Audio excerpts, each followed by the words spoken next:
Ladies and gentlemen, let me begin with a simple truth. If a demon could read your mind, you would be lost already. But they cannot. They are not gods. They do not peer into the depths of your soul. No, their craft is subtler, and their methods more insidious. They do not need to read your thoughts, only to read you. They do not read your mind, only your nature. This is the first and perhaps most unsettling truth. It is a comforting fiction to believe that our thoughts are entirely our own, sealed within the fortress of our skulls, impervious to outside influence. But if that were true, why do we so often find ourselves ensnared by the same temptations, paralyzed by the same fears, and led astray by desires that in the clear light of day we would rather reject? Demons do not have the divine privilege of omniscience. They do not hear the silent prayers whispered in the chambers of your heart. They cannot trace the winding corridors of your soul, but they do not need to. They are ancient students of human behavior. They have observed 1,000 lifetimes before yours and will observe 1,000 after. They know the language of your body, the flicker of hesitation in your gaze, the weary sigh you release when no one is watching. They understand the difference between the silence of peace and the silence of despair. Like a skilled fisherman who knows which bait will draw which fish, they lure you not with what is foreign to you, but with what is already within you. They take the small, quiet desires of your heart and twist them ever so slightly. They do not plant thoughts into your mind, but they do place a choice before you, one that, if you are not careful, will feel less like a decision and more like an inevitability. They do not need to invade your thoughts when they can simply guide them, and that is where their power lies, not in brute force, but in the careful art of observation and suggestion. They do not issue commands, nor do they need to. The human soul is not won over by force, but by persuasion, by the gentle bending of the will rather than its breaking. No one is suddenly overtaken by darkness in a single moment. Rather, it begins with a whisper, subtle, reasonable, almost indistinguishable from one's own thoughts. A passing notion that something once considered wrong might not be so bad after all. A small rationalization, a tiny compromise, nothing dramatic, nothing catastrophic. But it is in these whispers that the great unraveling begins. If a man were to hear a voice booming in his mind commanding him to abandon his conscience, he would recoil. If he were directly told to betray his principles, he would resist.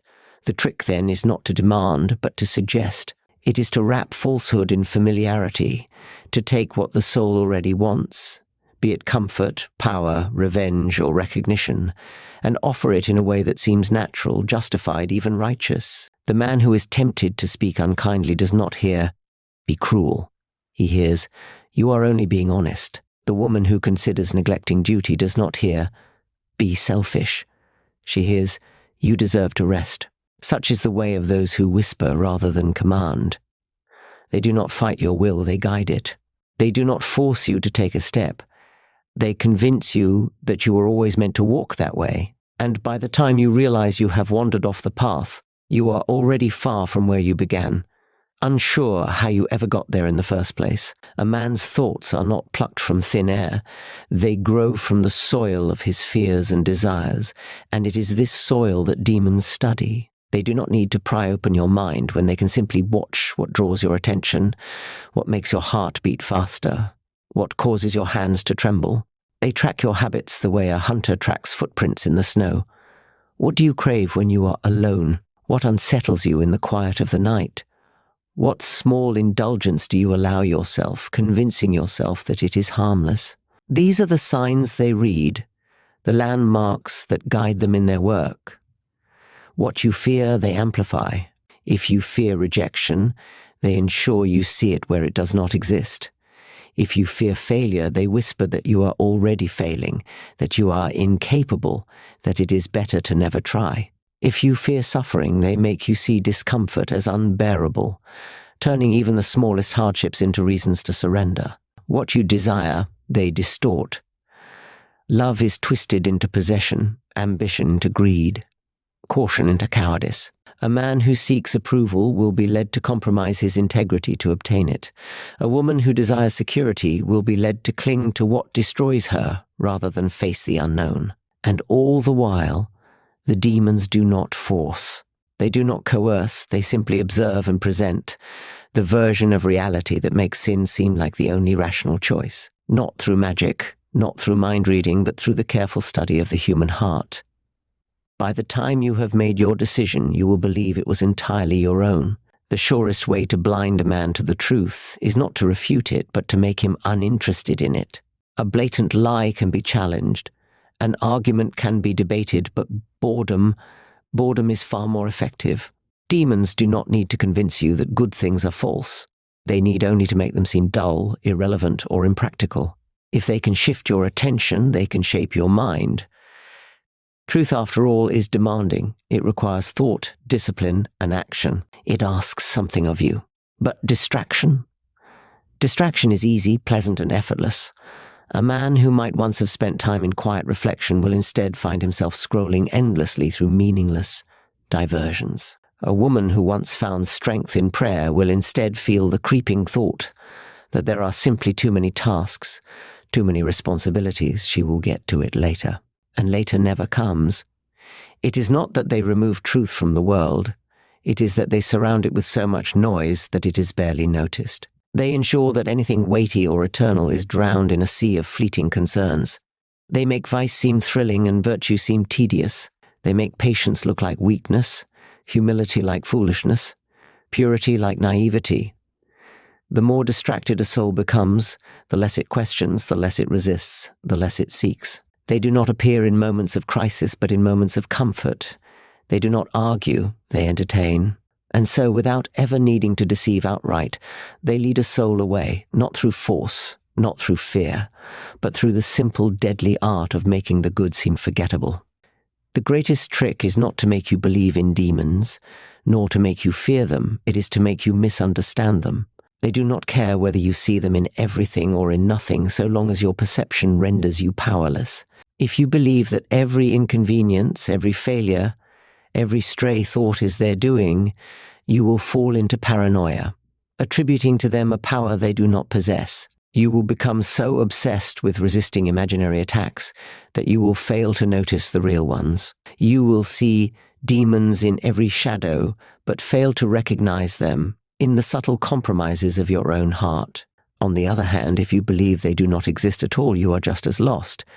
If a man does not believe he has an enemy, he does not guard himself against attack. He becomes careless, dismissing his own struggles as nothing more than fleeting moods or unfortunate circumstances. He will think that every temptation is simply a harmless inclination, every sin merely a mistake to be shrugged off. He will walk into danger with his eyes open, convinced that there is nothing to fear until the chains are already around his wrists. Both errors serve the same purpose: to keep you from resisting, to keep you either too afraid or too complacent to fight. The truth is far less dramatic than superstition and far more dangerous than denial. They are neither omnipotent nor imaginary. They work in the small things, in the unnoticed moments, in the thoughts that seem harmless but pull the soul ever so slightly in the wrong direction. Their greatest victory is not in making themselves known, but in making you believe exactly what they need you to believe. And so we come to the end, though in truth this battle never truly ends. If demons could read your mind, they would not need to study your nature. If they could control you, they would not need to whisper. If they could force you, they would not need to distract. But their work is far more subtle, far more patient, and far more effective than crude displays of power. They do not deal in possession so much as persuasion, not in domination, but in distraction. They do not need to wage war when they can simply lead a soul astray, step by step, choice by choice, until one day it no longer recognizes the path it once walked. The danger is not in fear, but in ignorance.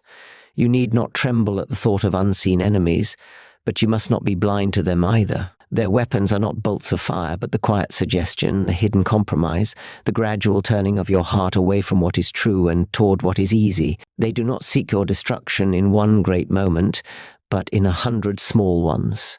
You must be watchful, not paranoid, not obsessed, but awake. Awake to the quiet shifts in your heart. Awake to the whispers that seem like your own thoughts. Awake to the distractions that seem harmless, but steal your attention from what matters. For they cannot read your mind, but if you do not guard it, they will shape it. And by the time you have chosen, you will think it was your choice all along.